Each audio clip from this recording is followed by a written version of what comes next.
Well, good evening, everybody. A lot of smiling faces out there. I guess everybody's happy that spring has arrived for another week or two. And then 3 weeks from now, we'll get our snowblower out and clean off the driveway again. So, anyway, welcome aboard. And I hope everybody's had a good last 2 weeks since we have seen you. And we have mostly what we call our regulars in here. I know we have one guest that I saw join us tonight. Welcome aboard.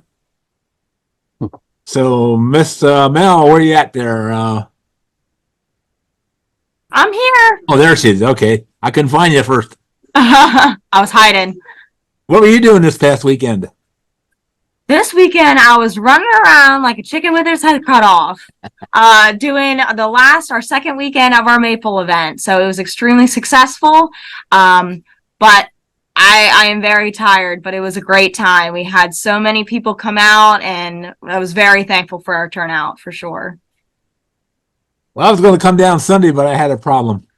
Oh, no, that's okay. Lincoln Speedway race Sunday afternoon, so I had to go to Lincoln Speedway and not to Maple Sugaring for you. No problem. Yeah, we had a busy weekend. Friday, I and Ken Fraser, it's a member of the room here, and Ed Brooks, who's a great trilobite collector. We went to New Ringgold, Schuylkill County, and hosted about 50 homeschoolers and their parents for a couple hours climbing over the rocks and finding some cool stuff.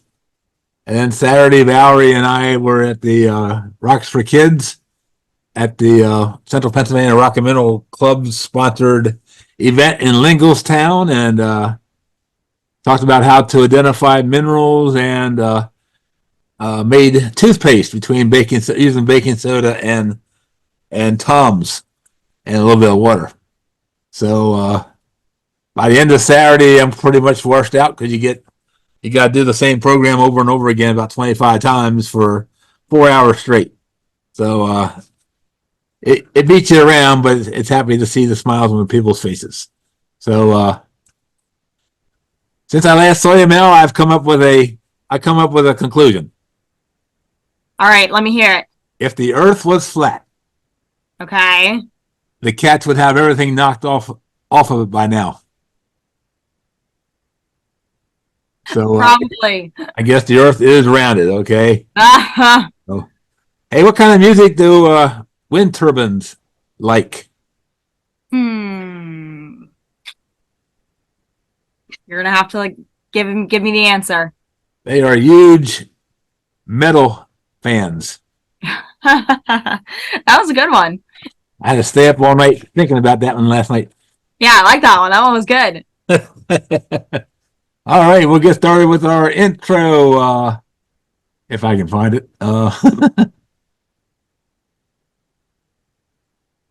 Okay. I'm getting my new glasses here very soon, so don't have to do what I'm doing here.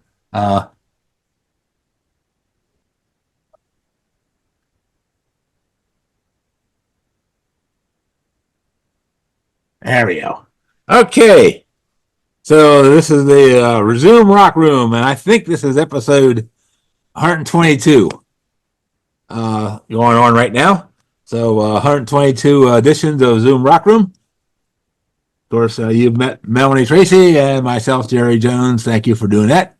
And the Zoom Rock Room is sponsored by Lair Architect in Lake Havasu City. I am happy to announce that they have signed on to renew the Zoom contract in April when it expires. So we're good right now through April of 2025 with Lair Architect. As some of you have done in the past, and I appreciate it, you sent Lair Architect an email thanking them for their backing of the program. So that's Paul and Marcella Lair, you see, sitting at their mountain house, which I was a guest at back in November as we were touring around Arizona. So, okay, Melanie. Alrighty, as always, the Dirtman Report. You can go to extremecody.com. All of his videos are always super comical as well as super educational. If you missed any, you can go to YouTube and watch his videos. And I believe we have a new video to watch tonight. I'm getting the thumbs up from Andrew. Great. So yeah, Andrew, whenever you would like to, do we want to watch the video now or at the end of the intro? Let him do it now. All right. All right. Jerry, if you could stop screen sharing then. He should be okay. Oh, I gotta stop this right. Okay. Yeah, there we go. All right. Welcome, everybody. Dr. Kyle Trossel is in the house with us tonight. That's who I filmed with. If you want to say hi, Kyle. Hi, everybody. So tonight, much different than most of my other Dirtman reports. I'm getting a little more scientific now. So I had never been exposed to this kind of stuff before. Basically, crystals can do very cool things when they're in polarized light, and you can tell differences between crystals. It's a whole new world, let's put it that way. And basically, it started for me back in World War II. They were making radio frequency crystals out of quartz crystals. And during World War II, there was a shortage of them because they were getting everything from South America, the actual crystals that they were cutting into the little wafers for their frequencies for their communications devices. And so over the years, they figured out how to grow them in labs and make it much better. But this is where it all started for this Dirtman report, was how we figured out how to make radio frequency chips and crystals out of real crystals.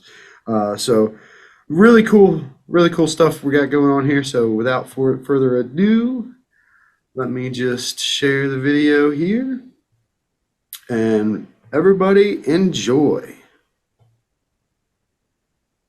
Dirtman here with another special report. I've got something really cool going on right back here, but it's gonna have to wait for spring because it's snowing. So today I'm gonna head back inside and I'm gonna do something really cool that you may not have seen before with light and crystals. I've come inside, I'm all warmed up, and I'm here with geochemist Dr. Kyle Trossel. Howdy. And today we are gonna look at the structure of crystals.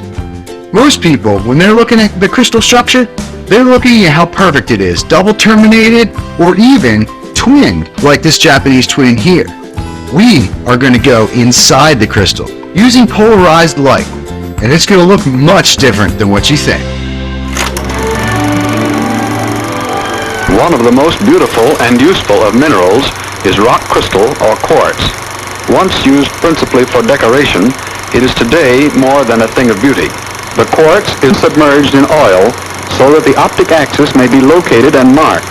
The optic axis is found by locating certain bands of color which are formed when the quartz is examined in polarized light. First, we start with a light board, like this one, that you can get on eBay or Amazon. So then we'll add on a linear polarizer. You can think of light as a wave, and what this linear polarizer is doing is it's letting us only see one direction of that wave. So here we have a tourmaline crystal. With our plain polarized light, we'll be able to identify pleochroism in our tourmaline. This is an optical property that can help us to identify unknown minerals. So right now, you can see a light green color with our tourmaline. As we rotate the tourmaline 90 degrees, you'll see that it goes dark. So this is pleochroism, a change in color as we view our mineral specimen with plain polarized light. This is one of the first things we can do with our polariscope setup. So the next piece of our polariscope is going to add in an additional linear polarizer. And with this, what we're going to see is not very much. So our new linear polarizer is basically blocking out the light that is vibrating in a single plane since I put it at 90 degrees to our original polarizer. But if we have a crystalline mineral in between our two polarizers, some pretty awesome things are going to happen. First, we're going to add a citrine quartz crystal. Now we bring in the upper polarizer again, and you can see in this orientation it's not really letting much light through.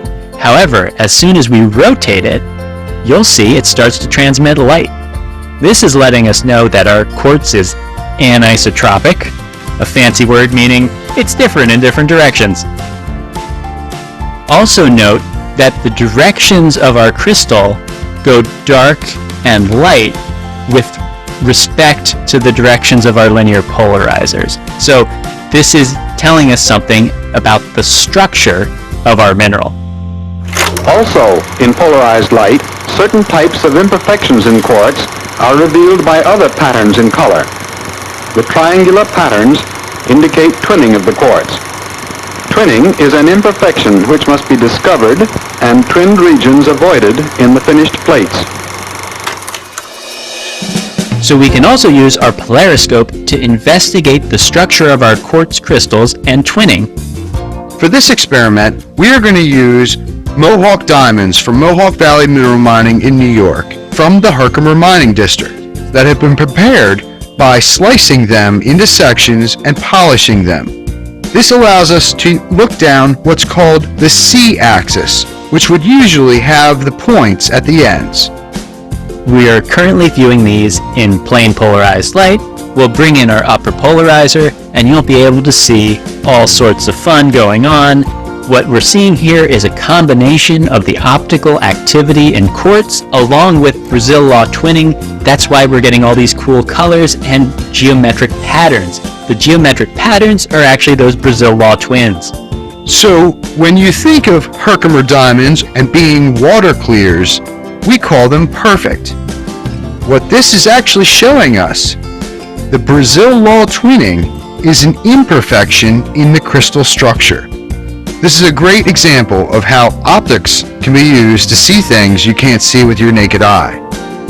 Now, let's compare these to other types of quartz crystals from a different location. Here we have another rock crystal slice, and we can see it has very limited Brazil law twinning. Here's a citrine slice. This one has almost no Brazil law twinning. Here we have a smoky quartz slice. This one will have more significant Brazil law twinning, sort of more similar to our Herkimers. And then the last one is amethyst, which is actually going to be kind of special. It has Brazil law twinning that is polysynthetic. So this is going to look like a crazy menagerie of colors and triangles. You can see on the spectrum of Brazil law twinning, our Mohawk diamonds are actually a bit closer, probably towards the amethyst than to some of the other slices we have here. So here we have an almost perfect water clear Mohawk diamond. Let's see what happens using these techniques looking down the A-axis, a different side of the crystal. So here we have our upper polarizer, and you can see as we rotate it, very similar to our citrine before, it transmits light, then it goes extinct at very specific angles. This lets me know that is indeed quartz. We have another trick we can do with our polariscope setup, and this requires an additional lens to be brought in to our setup. And what this will let us do is generate something called an interference figure. So when I get this situated just right, this is going to tell us actually about the symmetry of our crystals, and it's also going to tell us about the twinning. So if you see in our very twinned amethyst, that figure is all sorts messed up. If we take a look at our less twinned citrine, you see a nice circle in the center there. This is telling me that this is quartz in particular. This is a result of a property called optical activity. So taking that principle one step farther, now we're going to get really trippy and go psychedelic. So again, with our double polarizers, we'll bring in actually a sheet of muscovite mica in between them, and you should be able to see some pretty trippy colors. So what you're seeing here with these interference colors and the pattern that they're generating as we rotate this muscovite crystal in different planes, you're seeing part of a BXA interference figure. As we move in different orientations, you're sort of moving around in space. This is actually a result of the crystalline structure of our muscovite and it's telling us our muscovite is something known as biaxial.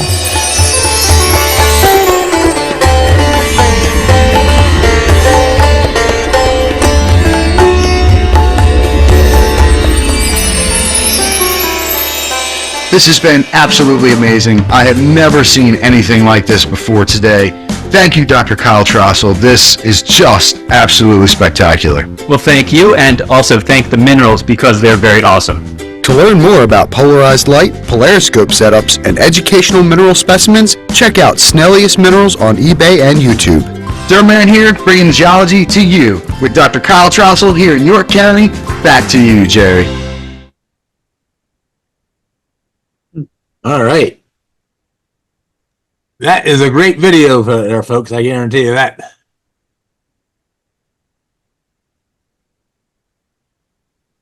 And thank you, Dr. Andrew, Kyle for, Trossel, for that. Yeah, yes, Dr. thank you, Andrew, for putting that all together too. I really like the cuts to the old timey video as well. Those are excellent. Yep. It was a pleasure. Thank y'all. All right. The Institute, Nature and Culture Institute.org, as we've been advertising, I believe they're coming to the end soon of their capital campaign. So instead of buying yourself a donut at Dunkin' Donuts, give them $1 toward their capital campaign and creating their new nature center and their new property just east of Waynesboro, Pennsylvania. And a reminder that our geology series will be held in May down there, May 2nd. I'll be doing a program called The Rise and Fall of the Appalachians. That will be held at the Church of the Apostles in Waynesboro, Pennsylvania. And of course, that is free admission. And come out and hear about the Appalachian Mountains and what they've been through, and what's been happening to them and what we've been getting out of it.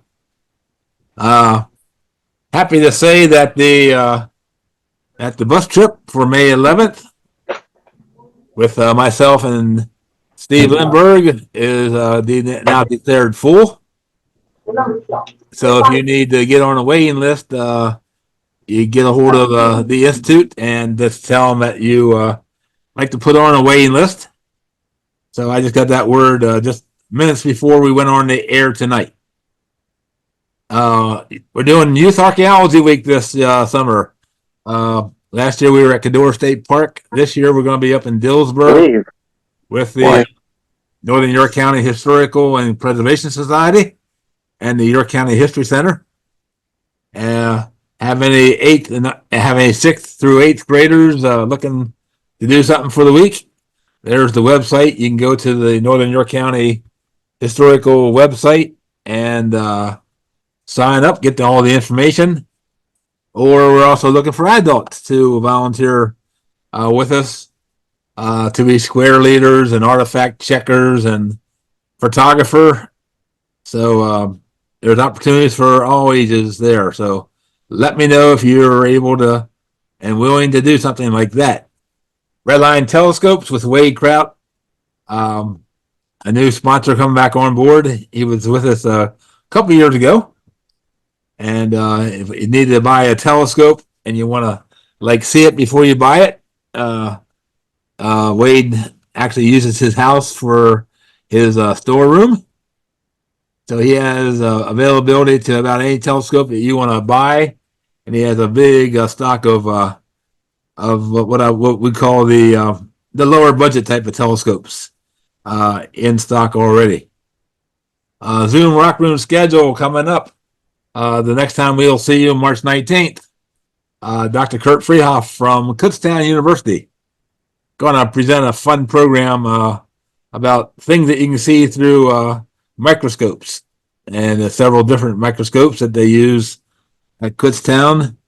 Not quite what you just saw in the video, but you're going to get another avenue of looking at minerals and rocks under a different perspective. April 2nd, Jennifer Elick from Susquehanna University. She has a new theory about the Susquehanna River Islands and their creation. And then the April 16th, what do we find in a geologic library with Jody Smale of the Pennsylvania Geologic Survey. The rise and fall of the Appalachians, I'm going to do on May 7th. For the ones that can't get to Waynesboro and might be going on the bus trip, as May 11th. And May 21st, as you gear up for the vacation season. And I'm going to do the geological vacation spots on the East Coast, a little revisioned or maybe a little different. So that's the schedule for coming up through May, actually, already. Ken Fraser sent this to me the other day. The sun's been very, very active. If you're not following the sun's sunspot activity, it's been actually very, very active. Actually, it's probably one of the most active periods that the sun has ever been. And a gentleman took this photograph back in February 26th and noticed that there's 4 sunspots lined up north to south, which is unusual. Most of the sunspots do line up east to west and rotate around the sun equatorially. So this was a unusual setup. What does it really mean? Nobody really knows, like it says there. But just like the huge sunspot that took place at AR 3590, that alignment could mean something special. And Melanie has this one to say. Yes, absolutely. So coming up, we have the solar eclipse on Monday, April 8th. Coming up pretty fast. If anyone is really curious about this, please, do some research about it. Cador State Park in Hanover, PA isn't too far for those of us who live in South Central Pennsylvania. And it looks like a great time to experience the eclipse. Would be in the afternoon, right after lunchtime, 1:30 to around 4:30. And it'll be about 91% covered. So if you want to, like I said, experience this phenomena, the Marina boat launch area, that parking area in that state park in particular, would be a phenomenal location to experience it. All right, yeah, a couple things about the eclipse. One thing I heard was, again, through our friend Ken Fraser in here, had told me that it's possible that the state of Texas may call a state of emergency with all the millions of people heading to Texas to see the total eclipse. That there's a fear that gas stations may run out of gas and they may run out of food. So Texas, I understand, is the most likely state not to be cloudy that day. Texas has some of the best weather in the country. So, and I also saw an ad on Facebook in Ohio. There's a skydiving school that's offering eclipse skydiving. I think it's $1,000 a person. I saw it includes the video and pictures taken of you, but they're going to do a special eclipse viewing as you skydive. Now, in my case of not wanting to skydive, but my eyes are always down, I'm not sure how you're going to see the eclipse when you're skydiving, looking at the ground. And one last thing. Apparently this is in the York Daily Record newspaper. Again, Ken Fraser passed it over to me. The last total eclipse that occurred that could see a totality in York County was July 29th, 1478. I remember that day quite well. Actually at 7:29 a.m. Okay, and they saw totality for 2 minutes and 29 seconds. So just think about this. That was 546 years ago. Okay, 14 years before Christopher Columbus left for his trip. And actually 271 years before York County was founded. So that's the last time that we had a visible totality eclipse visible from our headquarters here in York County. So that's kind of neat to pass on to you too. So we're going to end this part right there.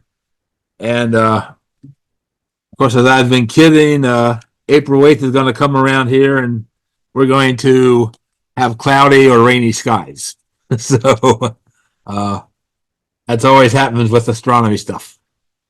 So even with our preparation of getting different telescopes ready to view the eclipse, we are going to maybe have cloudy skies and just wash all that out. So anyway, thank you again. Okay, move on to Mr. Dean here.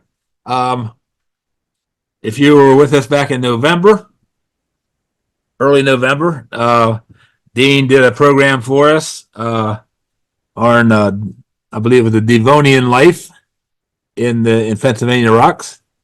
I actually unofficially met Dean on Pennsylvania rock hounding app on Facebook, and realized very early that he knows what he's talking about, and very smart for the fossil talk in Pennsylvania.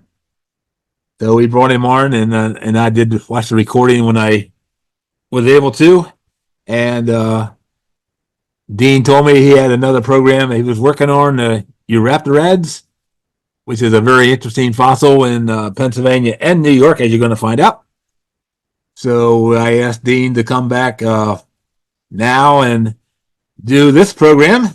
So I'd like to introduce to you, he's a junior in high school in the Metro Philadelphia area, and he's going. And this is Dean Ruocco, who's going to take over the screen and show you some cool stuff about Eurypterids. All right, thank you. All right, let me share my screen here. All right, so can everyone see the screen? You're good. All right. So Silurian and Lower Devonian Eurypterids of Pennsylvania and New York. By Dean Ruocco. And so I have a little quote here from someone who has really been inspirational to me when it comes to Eurypterids.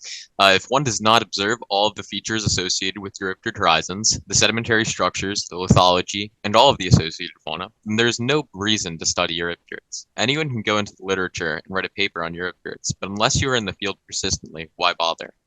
And this is a quote from Samuel Churka, and you can see him on the left here. He excavated this specimen from Herkimer, New York, and this is the largest complete specimen ever collected. The other large Eurypterids are mostly composites, and this was collected in 1964, about 10 years after that locality was discovered.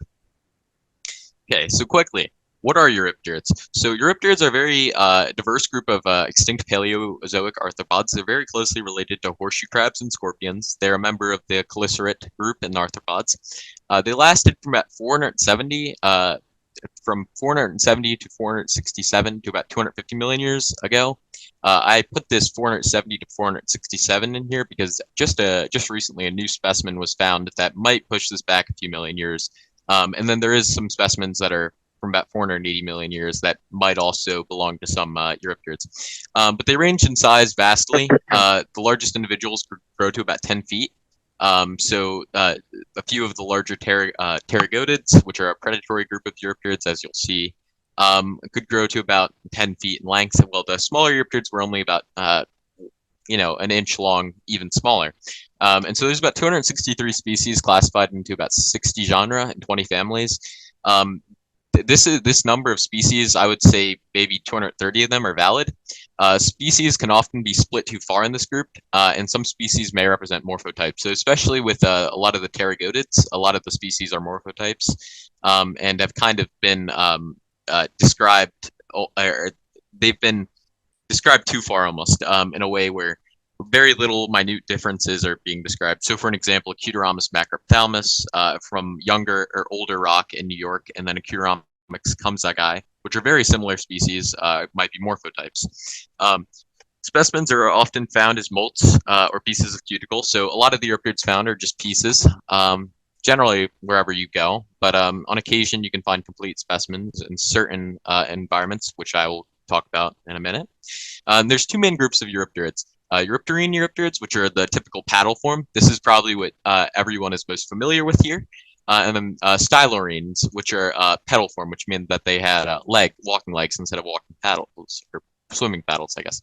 And so these animals are most prolific during the Silurian and Lower Devonian, but they first appear really in the middle to late Ordovician, and then survive all the way to the Permian, but have quite a bit of problems getting through the Devonian. I would say, I mean, their biodiversity just goes into the ground, essentially. The rise of vertebrates destroys Eurypterid niches, so the Eurypterids are very quickly outcompeted by early fish, placoderms, acanthodians, whatnot, etc. And so, yeah, that's a little introduction to Eurypterids. And so this is a pretty interesting figure here. And so it shows a bunch of different Eurypterid families, actually most of them, and then their time ranges. And this is from a paper that James Lamsdell and Simon Brady wrote in 2009. And as you can see, we have these are the predatory ones I was describing to you. And then you have all different other types of Eurypterines, which are the paddle form ones. And then over here are the walking leg form ones, the Stylorines. Okay, so yeah, and you can see most of them go extinct around the Lower Devonian to Middle Devonian in the Eurypterian group, where the Stylonorids are able to hold out due to their their better ability to adapt to ecological pressure, I guess. So, all right, so this is a really important thing when looking for Eurypterids, the mass molt mate theory. And so this theory was first proposed by Simon Brady in 2001.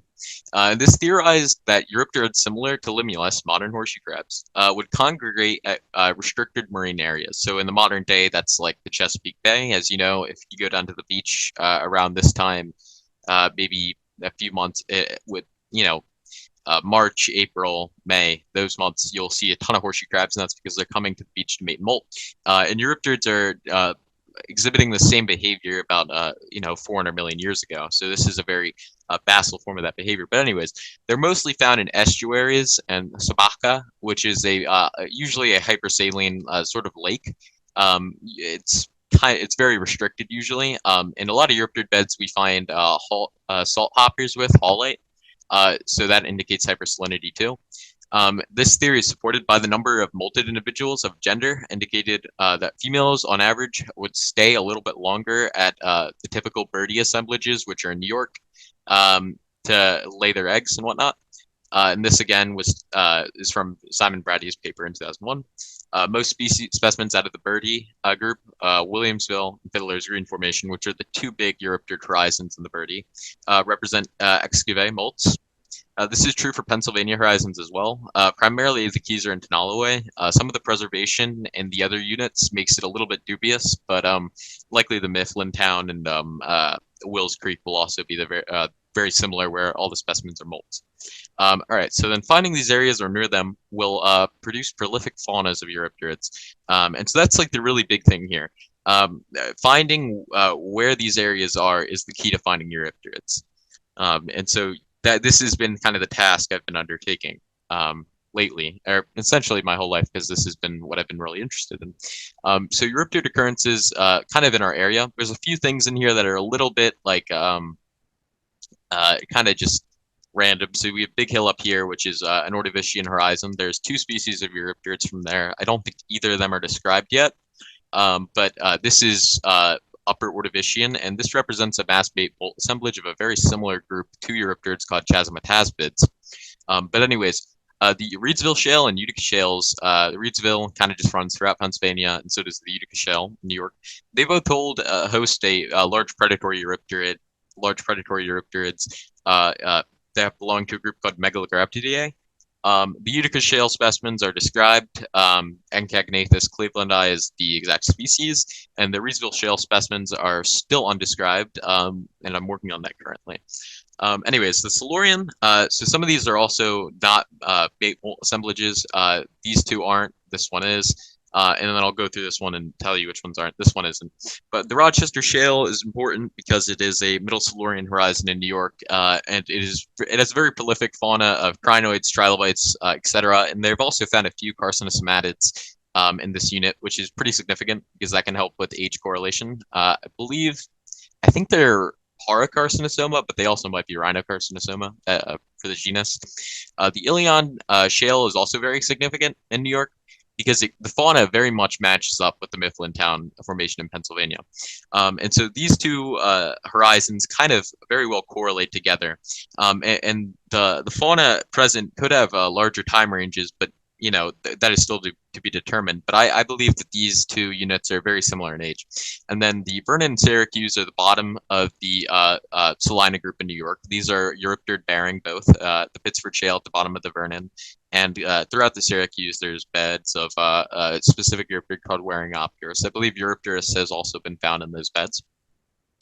And then there's also the Shawangunk in Tuscarora and Rose Hill. These are all essentially equivalent in Pennsylvania and New York and New Jersey. Eurypterids were first reported from this unit in, I believe, 1906 by Clark in a short publication about a fauna at Otisville, which is in New York.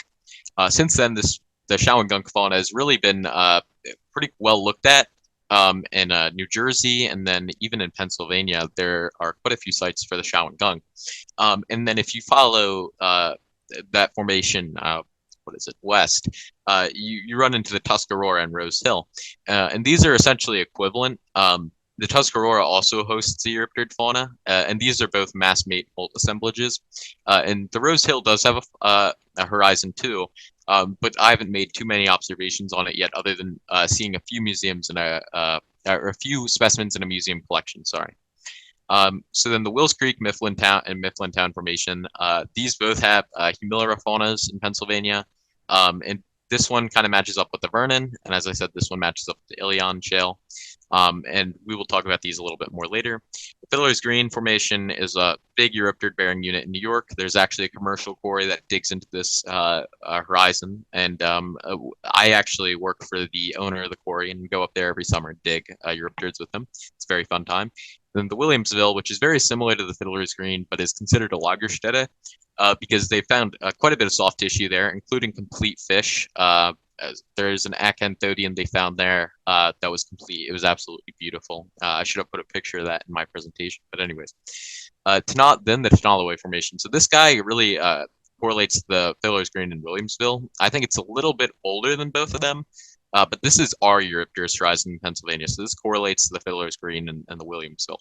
And so then the Lower Devonian. So the Lower Devonian is really important because before I went to New Paris last year, we didn't really know of any Eurypterid horizons in the Lower Devonian of Pennsylvania. But post my trip to New Paris, I discovered, or during my trip to New Paris, I guess I found several specimens that belong to the genus Eurypterus and a single specimen that belongs to the genus Echidorhamus. And this fauna very well matches up with the Lower Devonian fauna of the Manlius in New York, and as well as the Clansbrow of Canada. And so that's just kind of a little overview. And these arrows are just kind of pointing to different Eurypterid occurrences in the area. So this one's like the Pittsford Shale, this is the Williamsville. Over here is like the Tenalloway, and then you have Tuscarora and whatnot, and then down here you have some Wills Creek horizons and whatnot. All right, so stratigraphic tables. So Eurypterid diversity in our Pennsylvania horizons is actually a little bit less than the New York ones, but this can be attributed to survey bias. So the Manlius has 2 species, the Kieser has 2 species. This is from the surveying that has been done by Samuel Churka, and this has been done from my surveying. So there might be a few more species in the Kieser, but that is yet to be determined. The Tenalloway has 3 species at least, and most of those, the 2 species, I've only found 1 species in this unit, but there's 2 other species that were collected from, and we'll talk about this a little bit later, but there's 2 other species that were collected by a few academics at a quarry. And then there's the Williamsville, which has 7 species, and the Fiddler's Green. These are typically the most abundant Eurypterid, or the most diverse Eurypterid horizons, with the exception of the Shawangunk. And these are what most people collect. And then the Wills Creek, 2 to 3 species. I said 2 here because I've seen specimens of 2 species, and I've heard of a 3rd species there that I've not seen pictures of yet. And the Vernon Formation has 8 species. It is very diverse as well. This is New York. The Mifflin town has 3 species, and they're primarily they're humilarids, and there's also carcinosmatid. And then the Rose Hill Formation has 2 species ? Because I've yet to do any field surveying with it. And the Shawangunk has 9 species. And so these little tables here show the Eurypterid occurrences stratigraphically placed, and these are not like equivalent to each other. They're just kind of rough estimates of how the strata lines up, I guess. So yeah. So then a little bit of biostratigraphy. So 4 genera of Eurypterids really dominate our massimate assemblages in our area. They occur in different time ranges and also in different taphonomy and depositions. And so this, so some argue that all the Eurypterids lived at the same time, and some think that they kind of came in cyclinically and went extinct in the area. And so I'm kind of the belief that they really only one species was dominant in the area at a time. And so as you can see, this is from Samuel Chirka's paper. I believe it's Eurypterid horizons in Western New York and Ontario. But this figure shows very well illustrates the biostratigraphy in New York. And I hope somewhat they have enough data to make something like this for Pennsylvania. But you can see you have 2 different Eurypterus species, Waringopterus in the Salina, Humilera and Eurypterus pittsfordensis in the Pittsford Shale, and then Euryopterus at the top. So this is equivalent to New Paris again. So this is the Lower Devonian. And so yeah, the 4 main Eurypterids that you occur during the middle to upper Silurian are Humilera, Eurypterus, and Euryopterus. Often one of these 4 is going to be the one that is dominating a Eurypterid horizon, because usually with Eurypterids you only have one Eurypterid that is the most prolific, and then all the other Eurypterids are quite a bit more rare. And then this is a little figure from Schwartz. I want to say, I think it's called, the paper's called like a section about Mount Union. It's in my citation, but anyways, this figure is from 1934. And you can see his correlations to New York strata, which are pretty similar to mine. I do have a few disagreements here. I do think the Keyser cuts into the birdie a little bit, but this is also written before Samuel Chirka revised the birdie, so there is quite a bit of this is quite a dated source, I guess. But anyways. So associated faunas and structures of Pennsylvania. So each kind of Eurypterid horizon that I've looked at all has pretty typical associated fauna. All of them have ostracods that are associated with Eurypterids, and a lot of them have algae and other flora associated. The Keyser at New Paris has overlying and underlying mud cracks and haulite in the Eurypterid bed, salt hoppers, and associated fauna include algae, ostracods, and cephalopods. The Tenalloway, the Turbotville member, is mud cracks flanking the bed. Same thing as New Paris, overlying and underlying. Haulite occurs in the bed too. And then associated fauna include algae, ostracods, gastropods, cephalopods, and other arthropods. And so in the Mifflin Town Formation, the Mackenzie member at the top of the formation hosts some shaly beds and limestone beds with low density Eurypterid occurrences, and these are associated with brachiopods, ostracods, and other arthropods such as trilobites. And the Shawangunk, this is shale packets between quartzites and sandstones, and these host the associated fauna include Phyllocards. I've even seen a possible Pseudoniscus from there. And then there's actually a lot of there's Protaxotides, which is like a very early fungus, land fungus, and then some undetermined flora that is still yet to be described from my knowledge. And so this is a little like Schizophrenian. I might have pronounced that wrong, but it's essentially a type of horseshoe crab. This is Pseudoniscus, and then we have a Phyllocarid over here. And so these 2 are pretty typical arthropod co-occurrences with Eurypterids. And then this little graphic, I feel, displays what a Eurypterid horizon probably looked like well, as we find a lot of these Cooksonia at some Eurypterid sites, and as well as these Protaxotides, which are in the background, as I stated before. But anyways, so let's go into the Eurypterid occurrences themselves. So the earliest occurrences in Pennsylvania and New York occur in the sort of the lower upper Ordovician to the upper Ordovician. And so Eurypterids occur in several older units, and they're pretty poorly documented. Megalograptus sp are reported from the Reidsville Shale and Utica Shales. The Utica Shale has its own species, Encagnathus clevelandi, and also the Trenton group. Megalograptus itself is very well known from the Cincinnati Arch in Ohio, Indiana, whatnot. And so these Eurypterids were large, predatory, and probably hadn't involved the mate moult strategy yet. And so this is actually a specimen I recently saw from Spatari Gap, and this is pretty significant. I suspect this would have been a complete Eurypterid too, or at least most of it. And you can see there's one segment here, one segment here, and one segment here. And this is in a close friend of mine, Steve Hederick's private collection. And this is what those Eurypterids look like. All right, so the Shawangunk and Tuscarora Formation. So the Shawangunk and Tuscarora Formation, as I stated before, are essentially equivalent.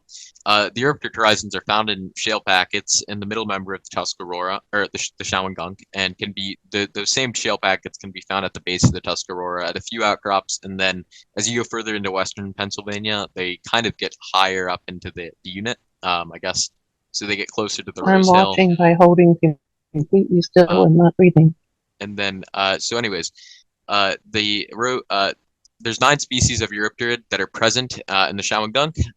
It is an extremely diverse Eurypterid horizon, and it is also extremely dense compared to other Eurypterid horizons. The age is heavily debated on this unit by most authors that consider it Salina age.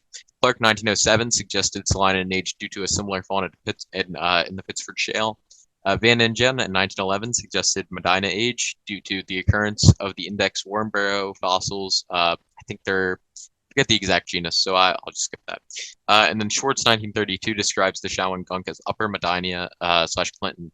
And so I agree with Schwartz and Van Ingen on really 2 bases. So first of all, the Eurypterid fauna that is present at the Shawangunk is not very similar to Pittsford at all. Now, that could be due to different depositions. So the Shawangunk is more lagoonal, and it was probably an estuary. But also, there's several stylonords that are present, as well as pretty derived Dolichopteridae that I would expect to occur at Pittsford, but haven't been found essentially. So that's the one thing that that's the one reason. And the fauna itself is actually more similar to more basal faunas, such as Aramosa and Kokomo. Aramosa is a horizon in Canada, and Kokomo is a horizon in Indiana. 2 overlying, and the second reason is overlying Eurypterid faunas are actually more similar to the Pittsford Shale than the Shawangunk itself. And so then, again, the deposition is very near shore. It is very shallow. It is likely an estuary or a lagoon. So some of the Eurypterid occurrences. So these are all the species that have been described from the Shawangunk. We have Parahumula maria. This is the most common Eurypterid. Nana humilera, Humilera Shawangunk, Eurypterids globiceps, Rhinocarcinosoma sp, Rudimenipterus stylonordes, Hardiopterus myops, Stenopterus cesterotus, and then Charopterus clarki, I believe. But yeah, so all these Eurypterids are pretty abundant in the layer. And I have some pictures of specimens I've collected later in the slideshow. But these are some illustrations that Clark and Rudiman made in 1912 in their monograph called Eurypteridae of New York. These specimens are collected from Otisville, and these are some of the best specimens I've seen out of the Shawangunk. So this is a Rudimenipterus stylonordes. This is Eurypterids globiceps. This is Hardiopterus myops. This is Humilera Shawangunk, and this is Nana Humilera otis, and then this is Stenopterus cesterotus. So Shawangunk equivalent fauna in the Rose Hill. So this is really just kind of like a footnote because I felt like it needed to be in here and represented in some way, but I don't have too much data regarding it. So horizons reported near Lewisburg are producing a fauna very similar to the Shawangunk. And so the author has yet to make field observations, but the fauna hosts primarily examples of Dolichopteridae. Specimens to the right here, these are both in the Pennsylvania State Museum's collection, are 2 of 9 fragmentary specimens in their collection. The horizon is very important to understand as it is a more marine glimpse of the Shawangunk faunas. And this fauna is not documented basically at all, other than a few specimens in the Pennsylvania State Museum that are labeled undetected Eurypteridae.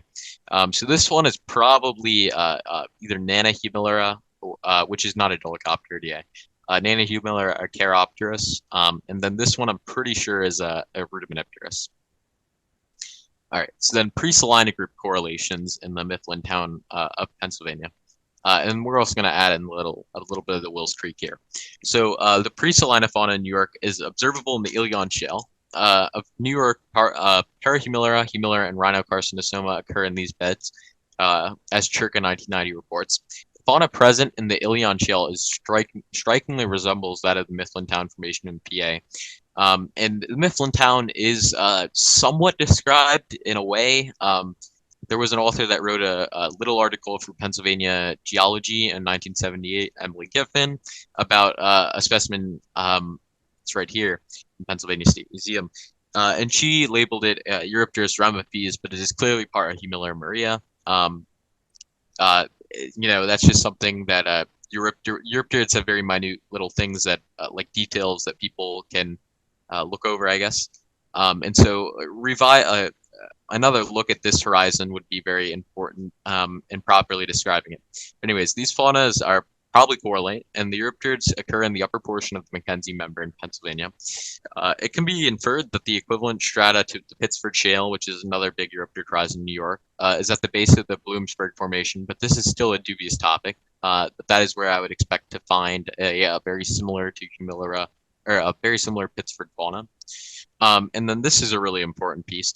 There's some reports that indicate the presence of Humilera, Eurypterus, Eurypterus pittsfordensis, as well as a few other Eurypterids in the Wills Creek at Mount Union, PA. Schwartz, 1934, mentions Humilera and Eurypterus, and then Chirka mentions Eurypterus pittsfordensis occurring at this locality. He also goes on to mention that there's several Eurypterid horizons there, but my fieldwork has not turned up one yet. But I'm sure they're there. But anyways, there's a diverse Eurypterid fauna that has been observed in the Wills Creek of West Virginia. This is the youngest assemblage of Parahumilera in the basin, and it was described by Waring and Letzieren in 1966. But Waring wrote a little paper about it, I believe, 1958, just like a preliminary report.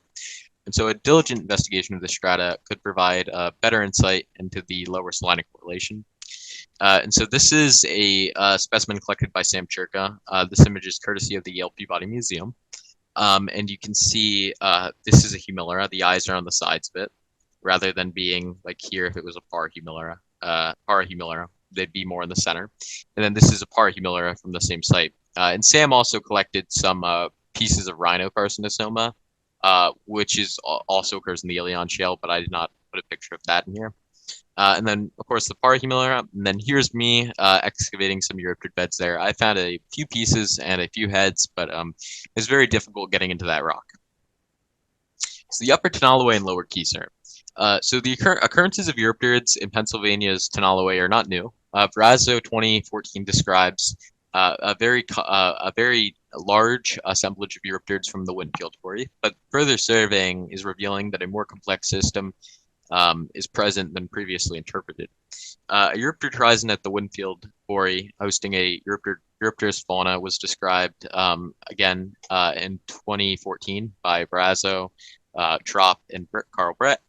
And so attempts to trace this horizon at that time were attempted with small success to the south, primarily at a site called Atkinson Mills. And so I've made attempts at identifying this Eurypterid horizon at other localities, and I've been successful 3 separate times, west and southwest of Winfield. Complete specimens have been retrieved from sections near Middleburg. There's actually a few exposures near here that are very good, including the quarry. And then the lower sections of the Keezer are birdie equivalent. The more marine deposition of these sediments, however, has proved finding Eurypterid assemblages more difficult. So they do not have the characteristic deposition of a mass mate molt assemblage, like the hypersalinity and the mud cracks near the bed, showing that it's like a restricted marine environment for the Eurypterids to come and congregate at. It's just too marine. And so the Eurypterus fauna is less diverse than the birdie assemblages in the Tenalloway. The Eurypterid genera present include Eurypterus, Echidorhammus, and Dolichopterus. Dolichopterus, though, is kind of debated about. I saw a little note by James Lamsdell in the paper that said it might be Clarkipterus, but I disagree with that because I collected quite a few Dolichopterus, and the specimens I've seen look quite similar to Dolichopterus. But anyways, here's me with the upper section of the Tenalloway at Middleburg, and the Eurypterid beds are in this little picture. And then also here is a specimen of Eurypterids fermopes from Middleburg, or CF fermopes. I'm pretty sure that this the Eurypterids that occur in the Finale Way are just morphotypes, the ones in New York.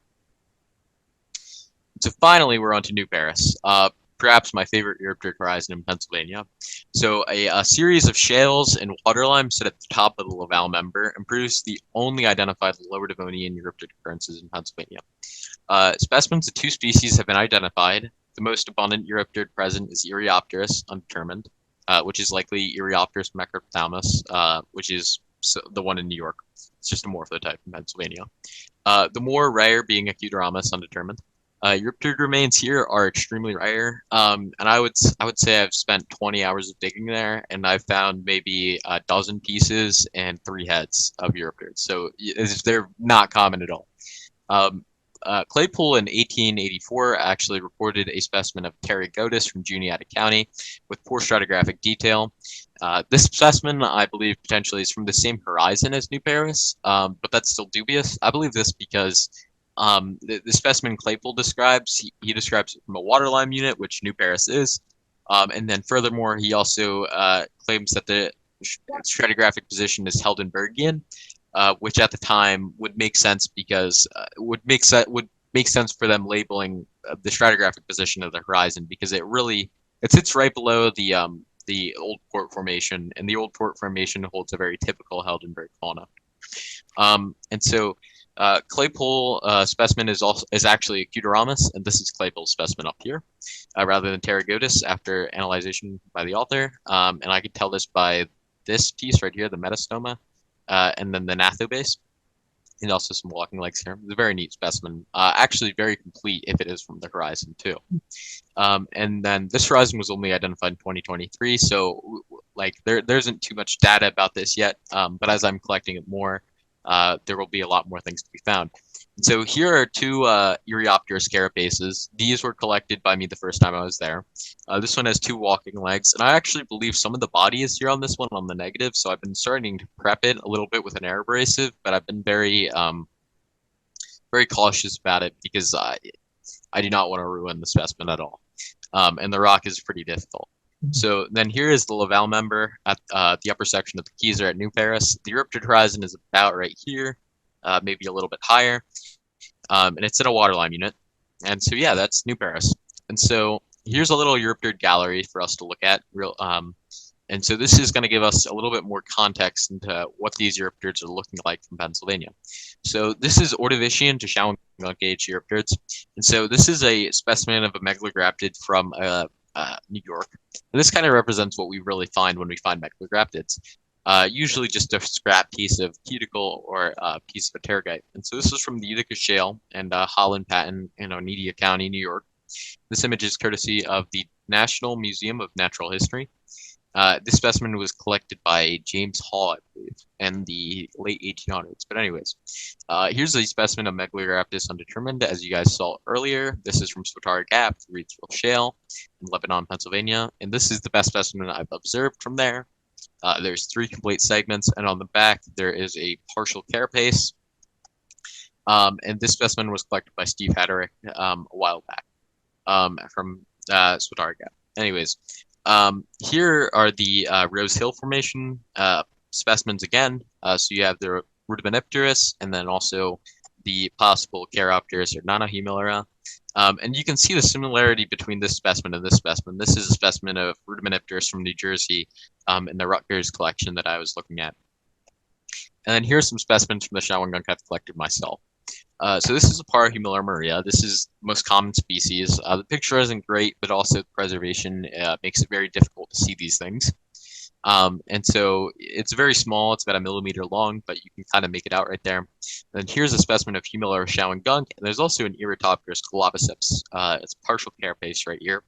But this Humilera right here is fairly complete. I think the tail is actually going into the rock, but I don't dare to prep any of this material as it's very difficult.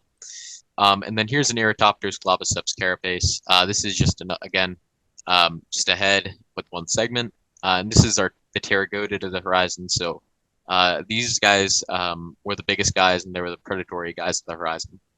And anyways, here's a undetermined specimen I have yet to identify. This is a large body I found. It's about 8 inches long. And it's a molt. The head is missing, but it is clearly a Eurypterid. I think it's probably a Humilera, but it could also be a pterygoid. But I'm not sure. The preservation is pretty interesting on it. It might be preserved like kind of on its side. And so here's some Middle Silurian Eurypterids. And so we have again the Parahumilera from Danville and also the Humilera from Danville. And so I put in the Ilion Shale, some specimen from the Ilion Shale, courtesy of the ELP body. So you could see the kind of the comparisons. Now these are only carapaces, but you kind of get the idea. This carapace is more similar to this one, and this one's more similar to this one. And I will add, this one has the eyes in the same position as this one. And this was collected by Samuel Churka. And then again, the Parahumilera up here. And then this is a Humilera socalis from Pittsford Shale, again collected by Samuel Churka, and again in image courtesy of the ELP Body Museum. And then here's another Eurypterid that occurs perhaps in Pennsylvania. As I said, in the Wills Creek, Sam reported this species there. But this specimen is from Pittsford, New York, and the Vernon Formation. Again, image courtesy of the ELP Body. And then here is a undetermined Humilera that I mentioned earlier, again, from Danville, the Mifflintown Formation, collected by Samuel Churka, and again, image courtesy of the body. So here's where I have spent most of my time collecting Eurypterids in the Upper Silurian and Lower Devonian, particularly in New York. So these are the specimens from New York. And so this is a Eurypteris from a piece I collected about a year and a half ago from Lang's Quarry, the Phelps member, a typical birdie assemblage. And then here is a large composite specimen that a good friend of mine, Matt Phillips, collected. And this is currently in his private collection, and I believe it is the largest composite of Cuteromus macrophthalmus in the world. And then here is a Proscorpius osborni, also collected by Matt Phillips, but this specimen is in my collection. To my knowledge, this is the largest specimen of Proscorpius ever collected. It's about 2.5 inches. And here's another Eurypterid in the horizon. This is not a Eurypterid, by the way. This is a true scorpion. Dolichopteris joetti. This is perhaps one of the more rare. This is one of the more rare Eurypterids in the birdie. And this is the most complete specimen I've collected of it. I collected this one last year. And I want to say April. And so you can see the comparisons or the similarities between the species in New York to these Eurypteris from Winfield. And these again are courtesy of the ELP body. These are from the specimens that they collected and from, I guess, Razzo's 2014 description of it. And then here's a Euryopteris head from New Paris, and then here is a complete Euryopteris collected by Samuel Churka in New York. And you can see the similarities again. This is essentially these two species are correlating in Pennsylvania, as stated before. And so again, here's some correlations of the faunas, so or at least my interpretation of them. The Keyser Formation correlates with the Manlius. The Tonallaway occurs with the Birdie group, and this is abbreviated. There are several horizons in the Birdie group. It is the best unit for Eurypterid horizons because its cyclonic nature just kept bringing back the perfect conditions for a mass mate molt assemblage. The Wills Creek Formation, I have all question marks next to these as I haven't observed any of them myself. Should be essentially correlate to the Salina group, and then the Mifflintown to the Ilion Shale. Then you can see the Tuscarora matching up with the Shawangunk, and then at the bottom, the Ordovician Eurypterid faunas. So conclusion, Eurypterids are more abundant in PA than previously interpreted by other authors. Distinct faunas occur at similar ages to the ones in New York, and these are observable in PA too. Certain genera occur consistently in similarly aged rock, and the Shawangunk Formation is the most basal mate molt assemblage in the region. And further fieldwork will help further our understanding on these new Eurypterid horizons. And so I would like to, I would like to express my gratitude to the late Samuel Churka for his valuable insights and dedicated work on Eurypterids. Additionally, I'm thankful for the support and assistance provided by Alan Lang and Matt Phillips in the field, as well as granting me access to suitable outcrops. Special thanks to Thomas Stebbins and Petra Stebbins for their significant contributions in the field, and as well as in providing me important specimens to examine. I also extend my appreciation to Steve Elfelt for his friendship and also assistance in excavating the Eurypterids at New Paris. Finally, I'm very grateful to Professor Steve Lindbergh for his hospitality and assistance in gaining access to New Paris. And then I would also like to thank everyone who made it out tonight to hear me talk about Eurypterids, and I hope you guys enjoyed that. So here are some of my citations on.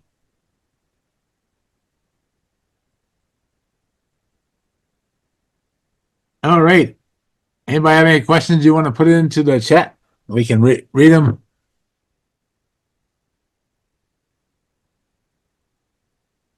So, Dean, my first question to you is, how did you get interested in fossils in general? So it's actually a really interesting story, and this happened when I was about 3 years old, when I lived in Texas.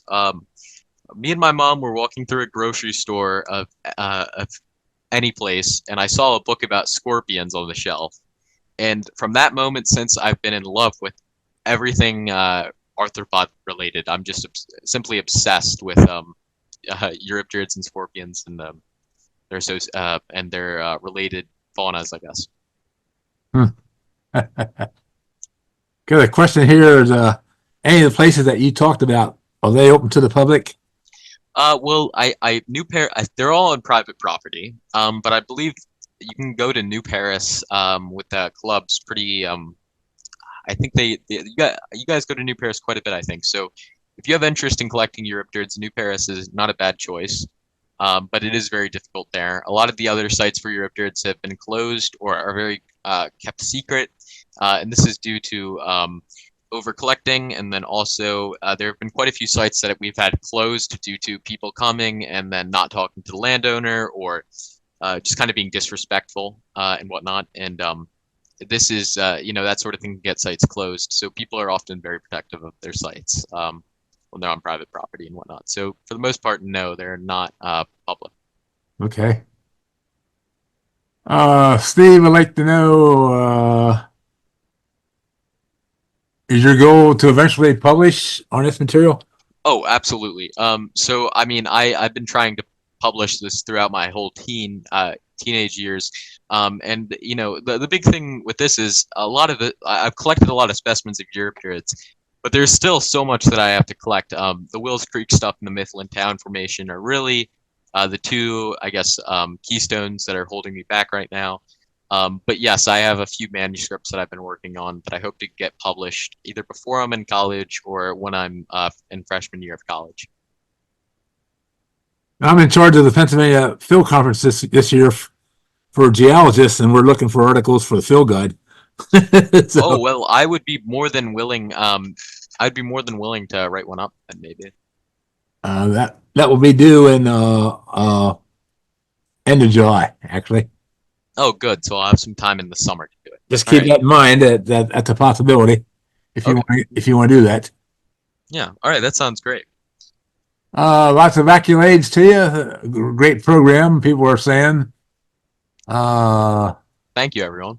New Paris is available through permission through Steve Lindbergh for small groups or small clubs. I'm just checking the rest. I have one more question, but I think I know your answer already. Dean, is crinoids, trilobites, Eurypterids. What's the favorite? Oh, easy. Eurypterids. Yeah, that's what I thought. 100%. I see someone asked of the museums you spoke of, which has the best Eurypterid collection. So this is actually one of my favorite questions. Sam decided to donate his whole Eurypterid collection, which was about 25,000 Eurypterids total, to the Yale Peabody in the early 2000s, I believe, around 2010.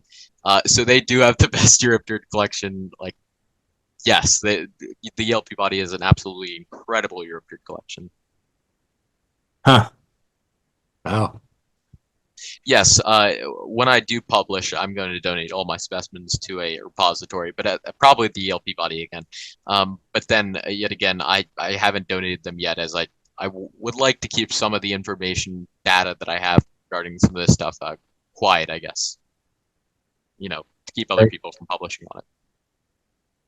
Hey, you've done some incredible work, and it's good to see the younger geologists coming along here. Oh, I appreciate that. I Yeah. really don't know. I don't know many that are your age that are throwing these words around like you do. So, uh, you do have a bright future. As I Yeah, I would definitely like to donate. Well, I think my well, please let me see. Stephen Jaskiniski, please message me after the talk. I would like to you can find me on Facebook, or my email is also on the internet, and I have a website. But I would like to talk to you about the State Museum's Eurypterid collection, and I do have a few friends that are looking to repository their collections as they're getting older, and the State Museum is uh, essentially their first choice. And so it'd be great if I could get a connection with you and start talking about those processes. okay. But yeah, That's a great connection there. Thanks. Yeah. yeah. Okay. Anybody else have any questions, comments? Dean, you need to try to get up to the Museum of the Earth in Ithaca, New York, and see their Eurypterid collection there. Oh yeah. It is quite spectacular. And if you can make arrangements to get a behind the scenes tour, and they have hundreds more in the archives. I know my good friend Stephen Mayer works is that PRI's museum? Paleontological Research Institute? Yes. Yeah. Yes, Museum of the Earth Paleontological Research Institution. Yeah. Yeah, a good friend of mine, Stephen Mayer, works there, and he often sends me pictures of the Eurypterids they have in their collection, and yes, they're absolutely beautiful. I would love to go and take a trip up there. That is definitely on my bucket list. Yep. All right. Thank you for having me, Jerry, and it was wonderful to give the talk. And if anyone else has anything else to say, I guess, yeah. All right. You want to unshare your screen there for a second? And Yeah, there you go. Sorry. that's right. So Melanie had to go to another commitment tonight. So, being a fossil themed program, do you know they actually used the dinosaur in the rodeo? It was called Bronchoosaurus. I bet you our friend Steven is in here and I didn't never heard of that species, but you may want to add that to your glossary. So anyway, 2 weeks we'll be back here looking at things through microscopes. So that should be a great program, and we appreciate you all being here tonight. We had 32 people in here when we were full blast. So Zoom Rock Room hasn't slowed down much, even with the COVID, like maybe getting out of our vocabulary a little bit. But be safe in the next 2 weeks, and the weather's looking really good until then. Anyway, I'm not sure what's going to happen in 3 weeks, but next 2 weeks are going to be spring-like. So get out there and get some exercise and push the lawnmower around, rake those branches off the grass. Do all that good stuff. So we appreciate you being here. We will see you in 2 weeks. Thank you.